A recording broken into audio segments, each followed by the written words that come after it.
Sur les bancs de la francophonie, à Sainte-Anne, Besançon, Beyrouth. Enracinée au cœur de Beyrouth depuis plus d'un centenaire, l'institution Sainte-Anne est une source de savoir et de partage. Malgré la Première et la Seconde Guerre mondiale, Sainte-Anne continua son activité d'enseignement. L'évolution de Sainte-Anne ne cessa de croître quand fut déclenchée la guerre civile. Mais ici, nous étions convaincus d'une chose, cette école demeurera. Et depuis, Sainte-Anne continua de peindre des sourires sur les visages de toutes et tous. Si je devais résumer les 50 ans d'enseignement de Vera Stanjowski en 5 mots, ce serait passion, dévouement, humour, bienveillance, intelligence. Elle était pétillante, spontanée, entière, et si simple, si accessible, impressionnante, mais jamais intimidante. Vera Stanjowski était émerveillée par la vie, éblouie par la beauté, et le transmettait si bien, en plus de son amour de la littérature française, de l'histoire et de la géographie. J'aurais aimé qu'elle soit là pour parler de son école, qu'elle considérait comme sa deuxième maison. Elle l'aurait fait tellement mieux que moi.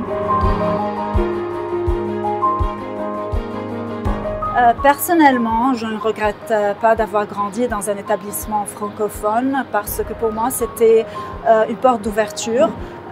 Surtout que la francophonie et la langue française étaient un pilier pour moi dans les choix que j'ai faits dans ma vie. Pas du tout, si je regrettais, je ne reviendrai pas. Nous sommes toujours dans cette école, c'est qu'on y était très heureux. Qu'il y a mobilisation du monde francophone pour dynamiser le dialogue, les valeurs culturelles, le pluralisme. Je crois que la langue française sera toujours vivante. Le français reprendra sa place, bien que l'américain, pas l'anglais, l'anglais américain, soit actuellement la langue de l'économie, la langue d'Internet, la langue des finances, etc. Rien n'empêche le français de le redevenir. La langue française reste la langue de la culture, la langue des valeurs.